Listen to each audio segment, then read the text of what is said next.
All right, welcome back to episode 200 of the Comic Watchers. Once again, I am Chad Burdett. Again, flying solo again tonight. That's okay. We have a returning guest today um, from his Zoop project. Pork Chop Robot Killer is he's back, and he and his creative partner are launching a new Kickstarter. I believe it's on the 24th of the month. I'll let them correct me if I'm wrong, but let me bring them in and introduce themselves. Hi, guys. Hey, hey, Chad, how you doing? First off, Tony, welcome back. How's it going? Thanks. How did the Pork Chop Robot Killer? Is that correct? Yes, Do I have the title right? How did that kind of turn out for you? it turned out well. We met our goal, and the book is finished. I'm just waiting on one of the variants, and then I can go to the printer and get it out to people. So it's all done, and excited to see it in print, see it in my hands.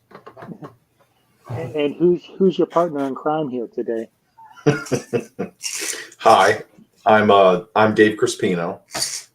Been working with Tony for close to 10 years now, something like that. We're cruising to 10 Yeah, years together, cruising to 10, doing our little stories together, getting gray together. getting gray together. It's very true. Well, well, I know I asked. We had Tony kind of talk about this last time, but I always like to kind of start off with asking how you guys got into comic books. You know, yeah, as both as a reader and on the creative side of the on the creative side. Do you want me to answer Whoever that wants to go first, first. or do you want? Yeah, Dave, you go. Okay. I guess my origin story with comics starts with my dad. We had like a like a BJ's uh, buyers club type things where you could buy gallons of mayonnaise and pallets of toilet paper and stuff like that. But it was called the Price Club out here in Baltimore, and they used to have like comic pack samplers where you would get 10 or 20 comics. And so every time we went, like once a month or something like that, he would always grab like two or three of these, and inside there would end up being like, a smattering of Marvel and DC. Uh, and so I do remember like Jim Lee's X-Men, um, Avengers. There's a Batman comic that I think I with was a Magpie, like she slit some dude's throat and like all this stuff. And I just remember reading that, and then 7-Eleven Teenage Mutant Ninja Turtles and like the Mutanimals and all that kind of stuff. And then when I started finding out that like, oh, I don't have to go to a news center or the 7-Eleven or whatever, there was an actual comic shop. Then it was the Strategic Castle is where I used to go. And that was when Image launched. So I was getting Spawn, Savage Dragon, Shadowhawk, Wildstar, like all the Image books. Signed me up. Like got the free previews guide, and then fast forward 10, 15 years, 20 years, and I get the inkling to go into retail, and so I moved to Montana for a little while, opened a comic book shop out there for 2 or 3 years, came back home to Baltimore, managed a comic shop, Collector's Corner, for 4 years or so. And during my time as a retailer and my like joy of comics again was like reunited.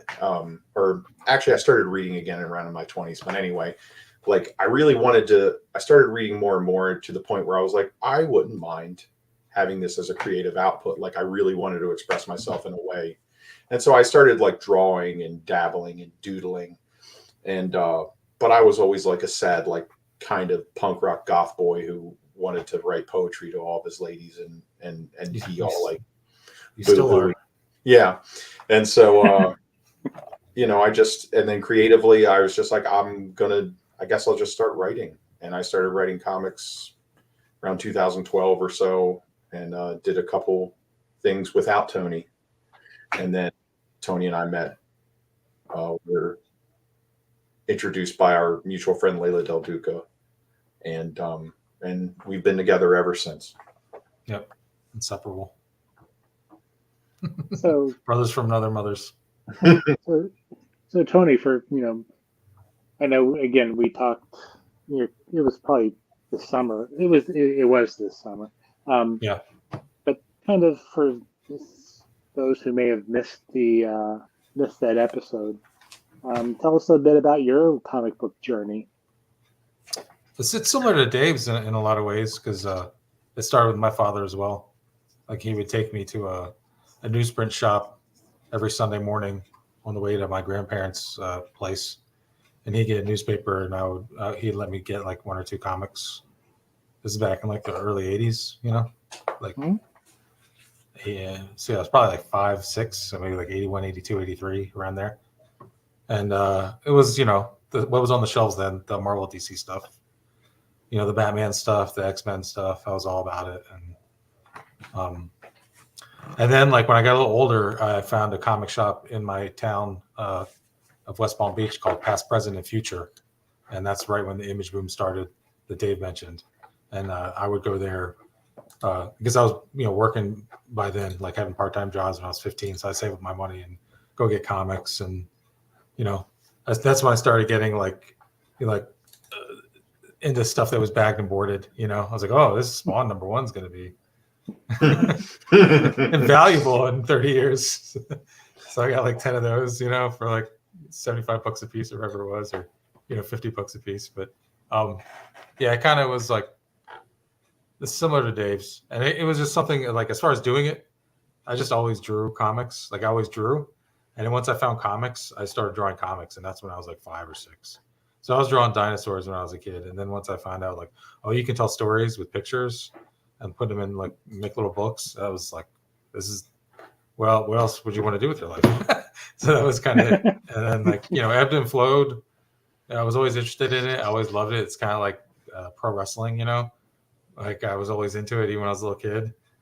And like when I was into comics when I was a teenager, even when I got out of like high school and I wasn't drawing anymore and I was kind of like doing different things in my life, I was always like go by a comic shop to see what was on the shelves and see what was going on, Mm-hmm. And then when I started drawing again when I was in my mid-20s, it just felt like, yeah, this is what really the only other thing I know how to do besides like stand behind a bar and pour drinks is like draw. So this is kind of like the life I chose. It was like destined to happen. So nice. So let's get into about the project. What is the project, and kind of give an elevator pitch about it, and then we'll go from there. David? I mean, you're the writer, you're the mouthpiece. I'm just I guess so. Yeah. So slinger. the easy part, the easy elevator pitch is, what if John Candy starred in a Cosmic Christmas Odyssey? Sold.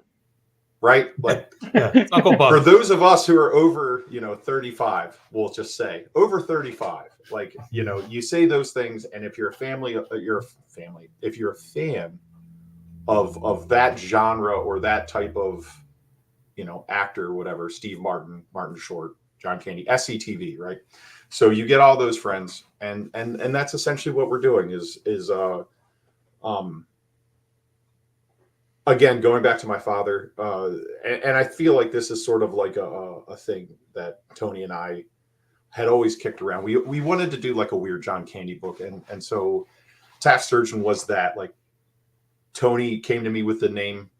He was like, let's do something fun. Let's do something light. And I'm just like, okay, let's do something that's like Spaceman Spiff meets John Candy meets like Buck Rogers, Flash Gordon, like a pulpy 70s, 60s, 70s, like sci-fi adventure story, right? It's like Uncle Buck Rogers. Yeah. Oh, yeah. Nice. So like that was our first attempt. Like our first foray was when Layla and Joe Keating allowed us to serialize our story in the back of Shutter a few years ago. Geez, what was that, like 6 years ago? 5 years ago? 2014, 2015. That's ridiculous. Anyway, so Yeah. It's all so Tony and I wanted to like return to this world. We wanted to do a thing. We were both kind of beat up after our losses, our familial losses, and then like COVID hit, and we were just trying to do something that was like lighthearted. I love, like, again, my father like loved Christmas. He's instilled that into us. And I mean like secular America Christmas, where it's just lights and food and presents and all that kind of good stuff. I think like, we both come at Christmas from the same angle, where it's not like a religious holiday per se. Right. It's not, I want to say it's just crass secular. consumerism either. It's secular, but I wouldn't say it'd be cynical to say it's just about consumerism either. I say there's a spirit to it, and it transcends, like, it's just American Christmas, Kind of, yeah. Yeah. So that's what Holiday in the Stars is basically. He was a sort of a social worker, so he's like a pan-species social worker.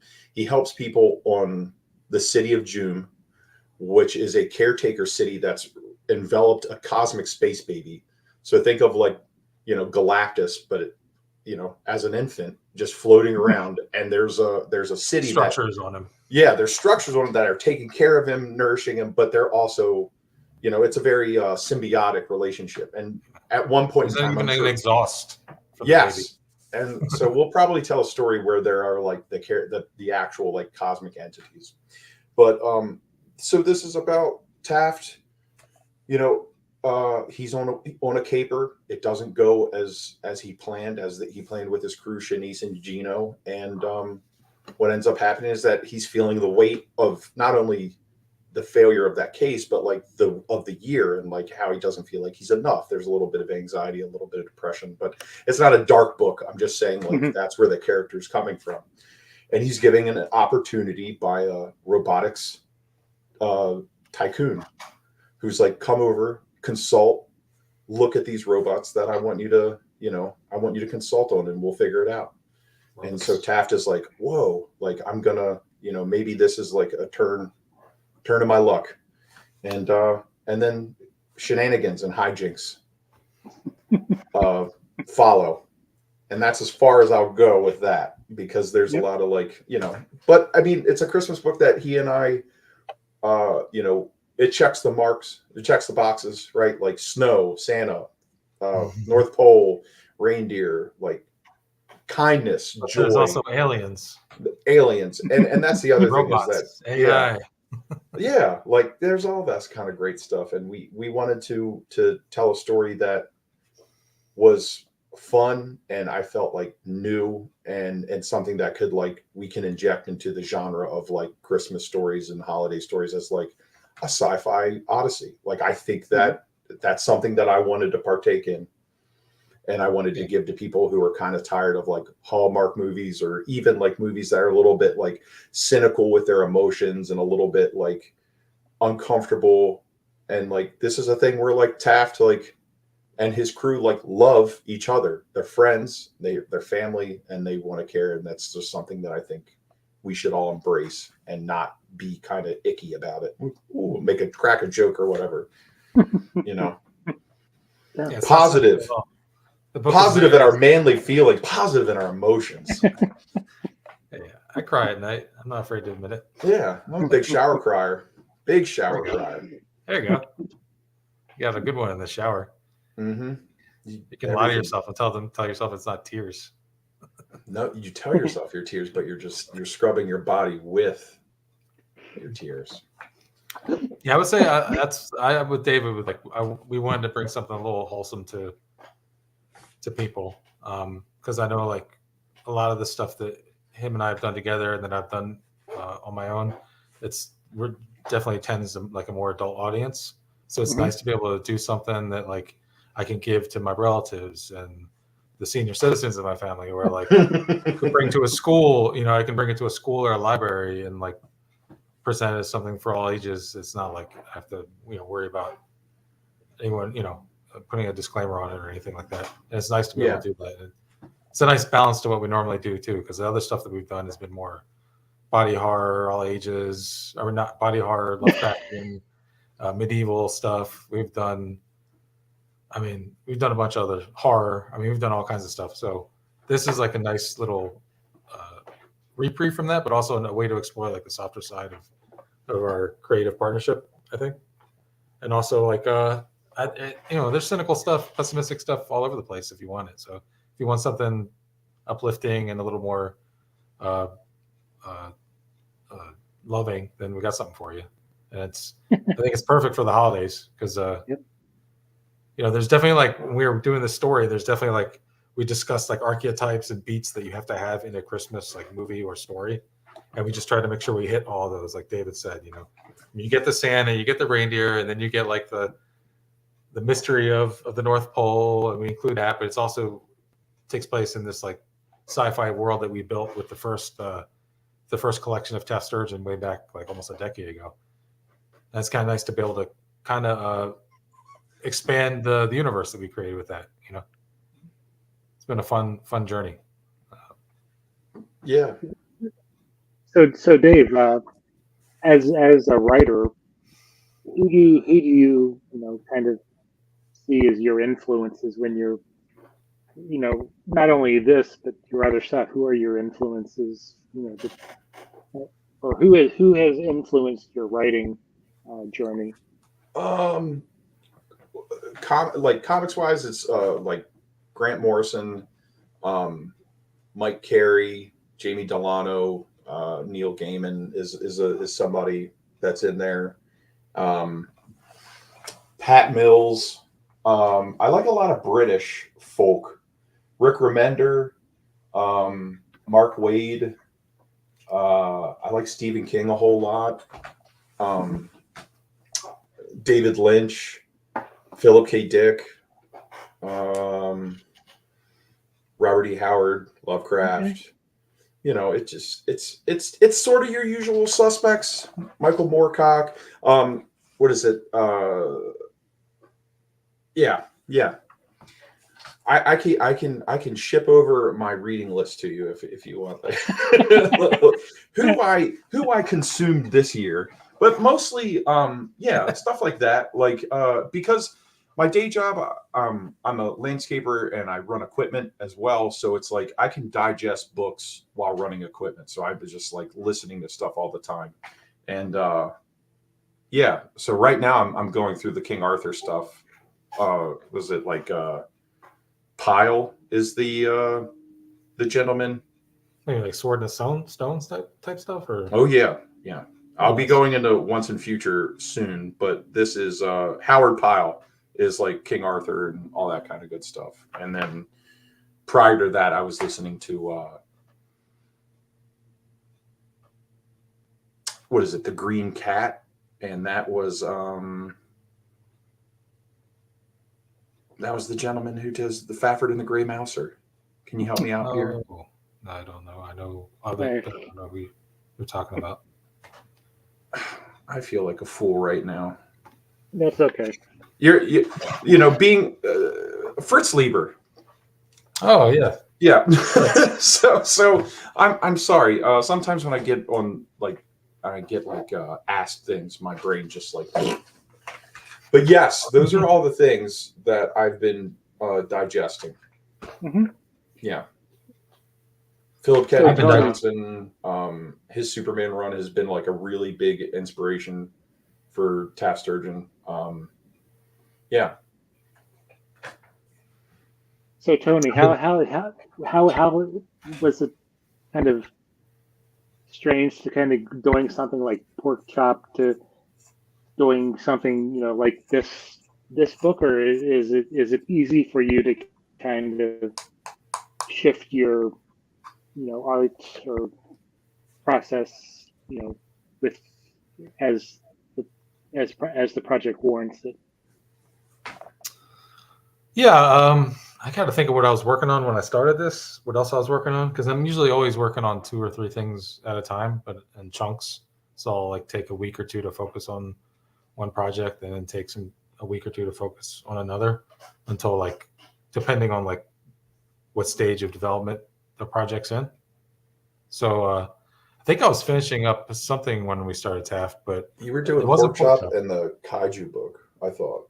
Weren't you doing the Kaiju book? Yeah, I was doing a fill-in on a kaiju book for Invader Comics called Kadoja, and which was like tentacle monsters and fighter jets and stuff like that. So yeah, it was I enjoy different genres. So like I don't know if I could ever do like one thing, which is probably a detriment to my career, because if I was just like the guy who did sword and sorcery stuff, then maybe I'd be that, I'd have a niche like that. But I always enjoyed like kind of exploring different genres. So for me, it's fun.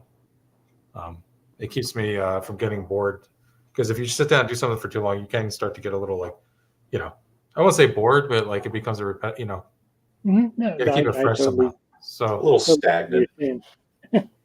yeah, a little stagnant, and it's nice to be able to jump and like, hey, okay, I'm doing the kaiju book now. I'm doing like Taft for a couple months, but now like I'm doing a cover. I'm doing a Rick and Morty cover, or then like I'm doing commissions, and then I go back. It's like I'm back to Taft, and then it's just always kind of hopping around like that.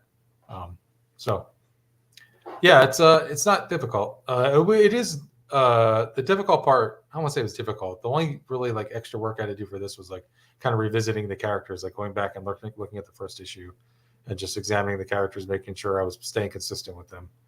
Because otherwise, it's like sci-fi stuff. That's a lot of that stuff is like kind of impromptu as I'm drawing it. I'm like, oh, this character would be cool in the background. Like there were a whale person back here, or like this alien's gonna have eyeballs on stems coming out of their head. Just silly stuff like that. So I'll just kind of like making it up as I go along. So The kind of so you know where I'm kind of where the question was coming from, because the pork chop stuff kind of had a very kind of a Jeff Lemire kind of style to it, and this is kind of yeah, cleaner. totally Well, not it has to be totally, more but cartoonish. Well, it's yeah. no, it is. No, it has to be. I mean, I'm doing something else. I'm developing that I'm going to start next month. That looks different than this in a way. It's a lot dirtier. It's a lot grittier. There's a lot more heavy shadows involved, incorporated into it. Just because it's not, this is like a holiday book and it's sci-fi, so I tried to go a little more clean line with it. And kept a little more open. I definitely didn't like throw like smudges or splatter on it or anything of that nature. I tried to keep that to a minimum. So yeah. I and that's appreciate also this background that we're speaking in, by the way. that you're speaking in? Do you see it? It's like all cosmic-y and stars. Oh, I thought you meant Yes. yours. Yeah. No, Yeah. no, I'm talking about. Yeah. Chat It also kind of feels a little. It kind of like if you squint, it kind of looks like a Christmas tree too. Yeah, I really like it. I really appreciate it. I'm sorry to interrupt, No, but That's fine. Perfect. So I enjoyed it. you guys mentioned that you guys have worked together on a lot, many projects. How has your process of working together evolved from that first project to now? there's a lot more shorthand with Tony and I. I think that I don't think that I like overwrote when we first started, but I feel like nowadays it's just like this happens, and then if there's any like cool like detail that I would like to see, and I feel like he and I have talked about it, it would be I would write it out as best as possible so that he would understand what it was that I saw, and then we go back and forth with a conversation. But I think it's mostly like just short. We've developed sort of a shorthand, and we're kind of on the same page with a lot of things. And yeah. Well, usually like when we come to a bump in the road, like I think last week we were trying to figure something out. Yeah. And we had a phone conversation, and within like 15 minutes, between us kicking that around between the two of us, we came to a solution to the problem, and we figured it out. Yeah. And it's like, I think because we trust each other, we know that it's like in the service of a good story, and we both trust each other to just do what's right for the story. you know, and he's one of my best friends, so it's like it's easier when it's like it's like your brother. You just call him up like, hey. Yeah, it's kind of easier when it's family. Like we're not. Hold on, I'm supposed to call my brothers. Note to self. Sometimes it's the family you make and not your Yes. blood. Yes. I don't have much blood family. I'm going to get dark with it, but I don't have much blood family left. So most of my family that I speak with regularly is not blood related. So, because if it was up to that, then I wouldn't talk to anybody because there's no one around. They're all gone. I got like a sister and an uncle who I don't like. So, Oh, So, I hope he doesn't see this. he'll never see this. Yeah. I'm the only host that can turn a conversation about a holiday comic book into a dark and Chad, that's Hey my man, fault. the holidays are dark. The holidays are dark, and this was sort of us fighting back against that kind of shit. Because I mean, I don't know about you, but it's been some holidays have been pretty rough for the last few years, and Yep. I'm trying to combat that, and Tony and I have enlisted each other in this crusade. Everyone's had that, right? Between whatever personal stuff each individual has going on, then you have COVID and everything else. It's like it was just hasn't been easy for the world with everything going on in the world right now. Like internationally, it's just there's always there's always dark times. So, Take a picture. The show gets darker. Yeah, sorry. The show gets started. Anyway, but yeah. So shorthand, we got a shorthand going on. If we have a problem, we just talk to each other about it. It's not anything like, it's gotten easier. If anything, it's gotten easier, and I'm the one who ends up overthinking things too much, and then it's just a conversation. Well, it's I work with a lot of different writers and editors now, and it's when Dave and I started working together, and to time now, I've kind of had a bunch of different experiences creatively and work-wise that I feel like I can bring to David and I's working relationship as well, and I think that kind of helps too, because after you work with so many different writers on so many different things, you kind of understand like how to work with writers and how to let them embolden them, like when I'm talking to a writer or a creative partner about like something we want to do, instead of like when I was younger, I used to be more aggressive. I used to probably turned off a lot of people with just being a dick, more or less. And David can attest to this. And I think I've kind of mellowed out, and my experiences help our working relationship. And creatively, it's like, like his scripts. Now I've worked with I've worked with super detailed scripts on licensed stuff where I have to get approval through like a giant corporation, or I've done stuff with like other writers where they just like give me like Marvel method broken down to like the bare like minimalist like stuff. Like this is what happens on this page, and just make sure this happens somewhere. And I'm like, okay, cool. And I just get to like go nuts and do all the layouts myself, And so it's kind of been cool. And now like with David and I, it just kind of makes it all better. I feel like because David can like bounce ideas off of me, and I can bounce them off of him, and it's a beautiful thing. Sorry, I rambled. No, that's fine. Now, when it comes to supporting characters in the book, is there, one that you've kind of became more attached to as? First off, is this a one shot, or is it a? It is a 140-page graphic novel. So. Okay. Yeah. So wow. And it's all finished. Like I have 20 pages left to draw, and Guillerme's speeding along on colors, so he might catch up to me before I finish. I know. 119 pages are lettered by Taylor. I have to write 5 or 6 pages of an epilogue, but I mean, the most of the books it's done, and to say it's a one shot, yes. Like you don't have to read our first dip into Taft. It would be cool if you did. I'd appreciate it. Yeah. But this is a standalone story that, that is our holiday book. And like, if you think it's cool, you think it's cool. And then, further on down the road, we may tell another Taft story. Yeah. And the original story is only like 32 pages long. So it's not like a tome that you have to dig into, because it ran in the back of Shudder for like, what was it, like 7 issues or something? Yeah, 6 issues, 7 issues, something like that. And we got like 5 to 7 pages in the back of each issue to tell the story. And that was like up towards like the last couple of issues of Shudder. Much to their chagrin. Yeah. We tricked them.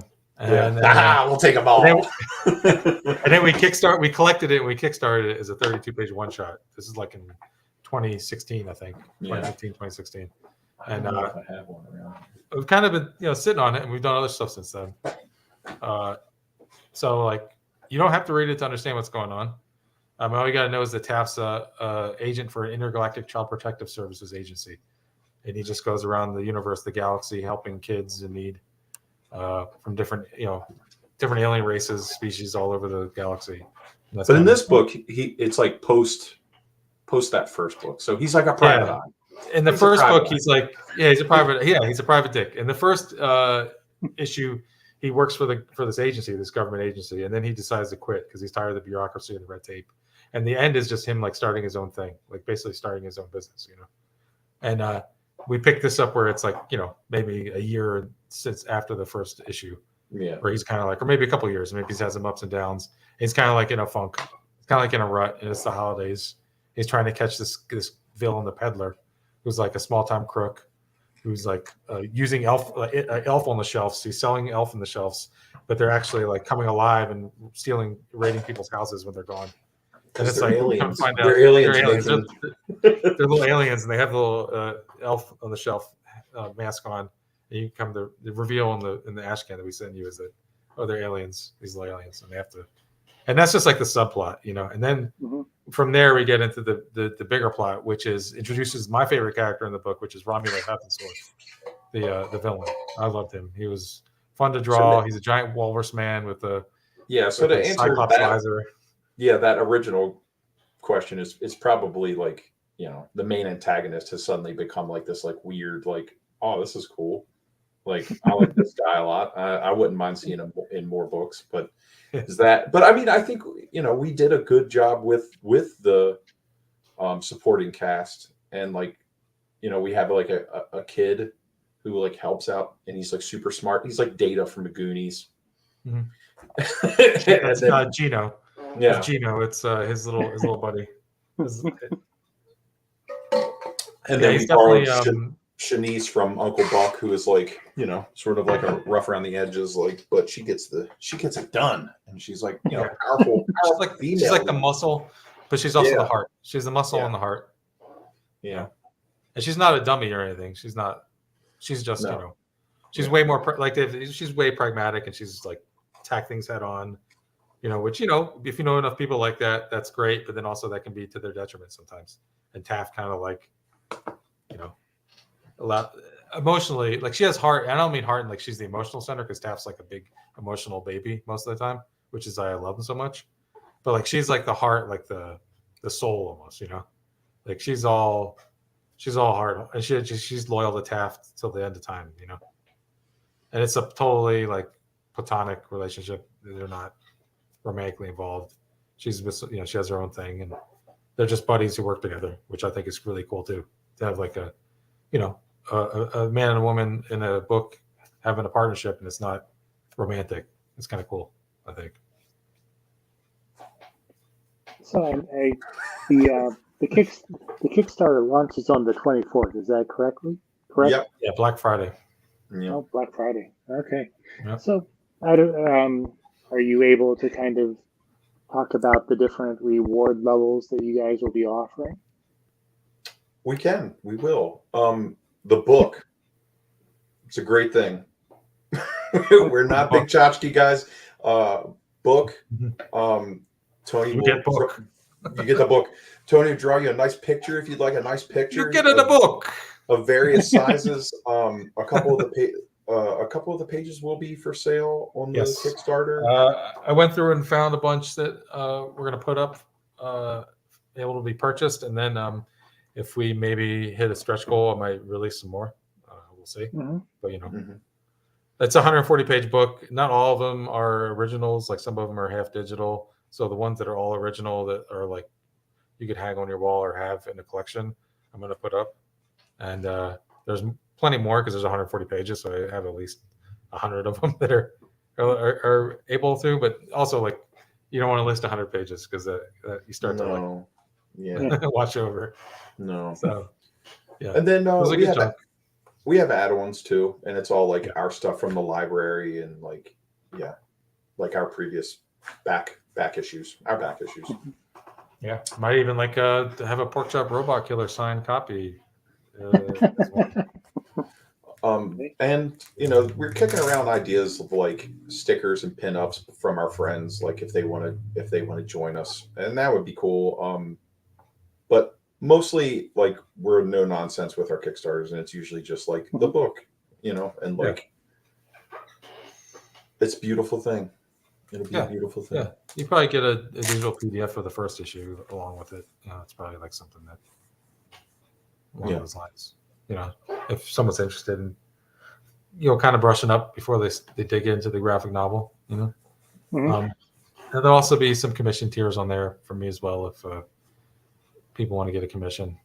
Probably keep it to like 5, but yeah, we have it on the add-on. That's part of the add-ons as well. Like if you want a commission.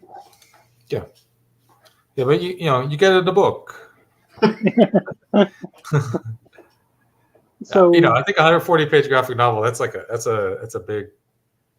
I mean, that's almost enough, right? Like, what else? yeah, do you need? that's a nice other size. Yeah, You look at the sauce. So, what have you guys learned from your previous Kickstarter campaigns that you guys are kind of, using for this one? I would say to not get like overly anxious about it, but I say that every time, and it never really works. But no. I've done 9. 7 of them were with Tony. Every time it's my whole goal is always trying to break out of that friends and family bubble, and I kind of exist. Not so much Tony, but I do. I kind of exist in a friends and family bubble that I'm currently trying to breach, to pop. So it can be a little bit tough, but every Kickstarter has always been like, well, I'm not out to like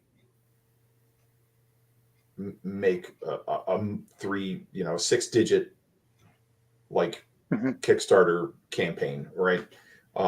I'm here to try to like produce the book, make the things, pay the people that I work with, and hopefully, entertain folks. But yeah, as far as learning, I think I'd like to get more of a graphic design element on our Kickstarters to maybe like make it a little bit more poppy and fresh, a little snappy. But other than that, I think I'm pretty pleased with what we've been doing. Yeah, I think, well, we have stories we want to tell, and until if we're able to like have enough people who want to buy it that keeps us making them, then we'll just keep making them. Yeah. I think it's a weird time with crowdfunding because it's like social media is fractured and feels like the industry there's like always it's in a state of like anxiety almost. It feels like in a weird way. I don't know. Yeah. Maybe I'm I think thinking things too much. No, but like it's so it's kind of it's always cool when you just if you only have 10 people that want to read your comic. To me, that's still cool. And if you have like 300 people or whatever that want to read your comic, that's amazing to me. So like I hope that we can get enough people into this book because I feel like it's a beautiful thing. I feel like it's cool.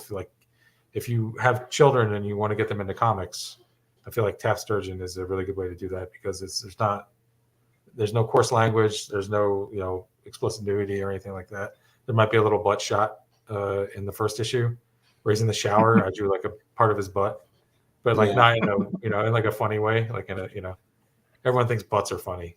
So, Butts are yeah, funny. butts are funny. They're fucking funny, dude. We all got butts. Shit out of them. It's fucking weird. But we just try to get people to read our stuff, and the more, the more we're able to talk to people like you and get on shows like this, it helps us get the word out. So we appreciate it. Well, because it is a I guess holiday themed book, Christmas themed book. What is your favorite Christmas movie? What's the one movie that you either watch the most of, or it has to be the first one you gravitate towards when it's socially acceptable to watch such things? I feel like November. I watched. This is not my favorite one, but I watched The Family Man, the Nick Cage Christmas movie. I watched that on like November 1st because I felt like this is gonna.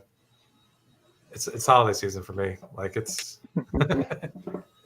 November to like mid-January to me is the holiday season. So,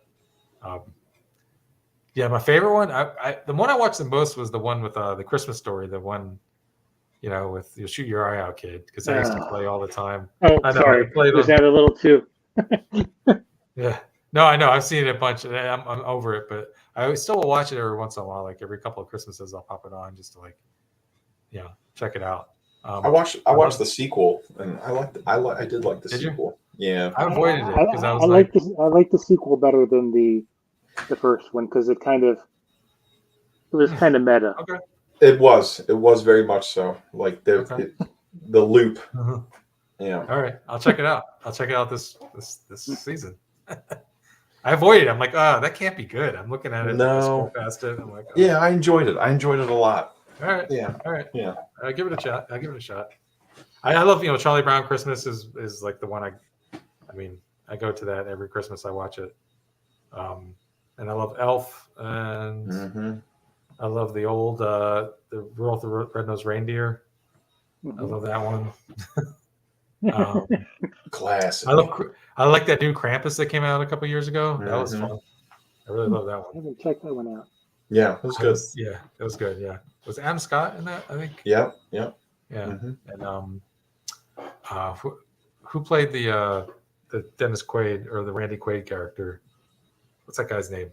He played the brother-in-law with the guns. Are you talking about Uncle Eddie or Cousin Krampus? Eddie? In Krampus. In Krampus? Yeah, there was it doesn't matter. Anyway, it doesn't matter. Sorry. Yeah, Krampus, and then let me check a few other Christmas movies I love. I love all of them, really. Like I'll check. Me and my friends last year we started watching a bunch of these like Hallmark ones, and a lot of the ones were like. So you just watched the one, and it was you got them all in one series of them, and then we went from a Hallmark ones to like, and my friends group that I watch movies with at night is it's a very diverse group of people, individuals. So like we were watching these lesbian Christmas movies, which I thought were fascinating because there's like this whole cool culture of movies that they make, and there's like a studio that makes all of them. So we kind of explored and went in and watched all of them, and they're all just like kind of cool in their own way, So it is interesting. It's interesting to see stuff like that. So yeah. Sorry, I guess you didn't think I was going to do those movies. But. Yeah, I have to check them out. They're fun. They're fun. I mean, some of them are really bad because they're like kind of like low budget, but there's like always something charming or interesting in it. Last year we watched A Christmas Karen, which actually was amazing. I would recommend A Christmas Karen to anybody who needs a good Christmas movie. You gotta watch it, David. It's great. Okay.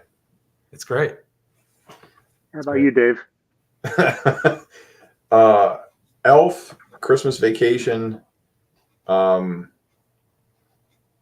the two that roll in. White Christmas, for some reason, I always watch. Tim Allen's Santa Claus movies.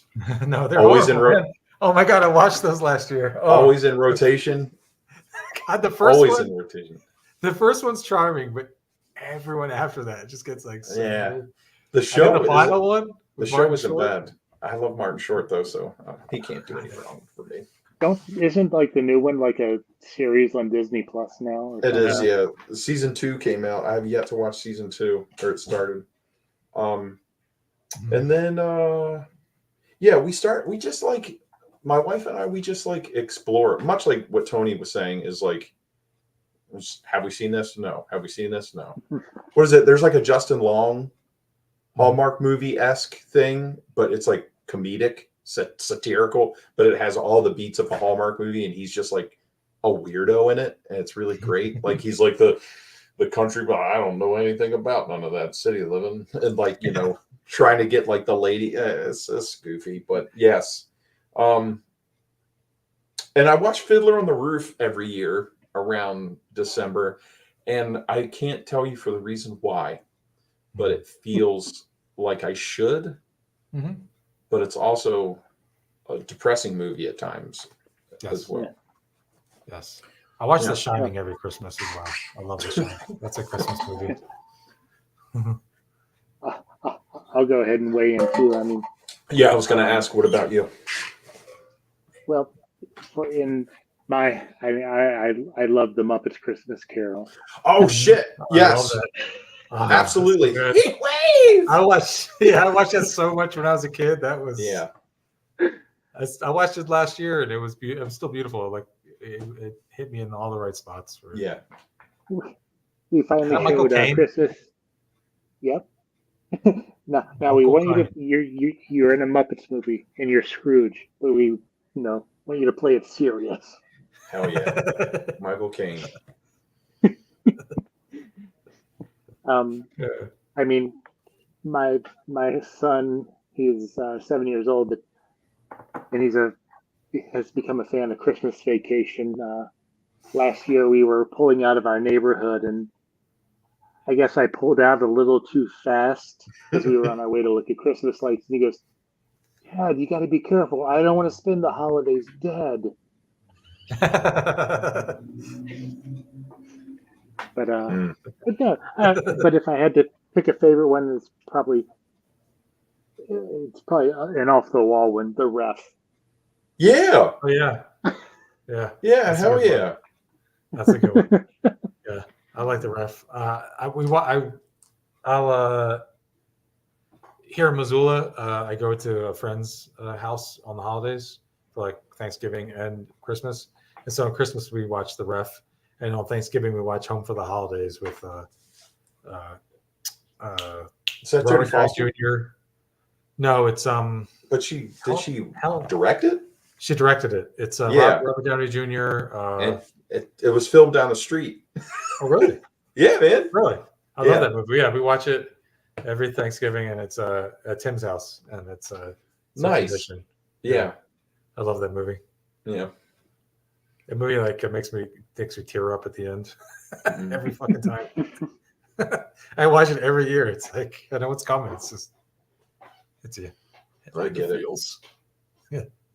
So as we kind of start to wrap up here, is there anything about the Kickstarter that maybe we didn't talk about that you wanted to make sure that people knew?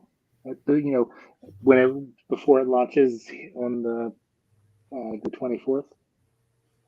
It launches the 24th. You can go to our websites and all of our social medias, and we're there just screaming about it. We're going to be screaming about it for 7 days up to it, and then we're going to be screaming about it for a month. For a whole goddamn month. For a whole month.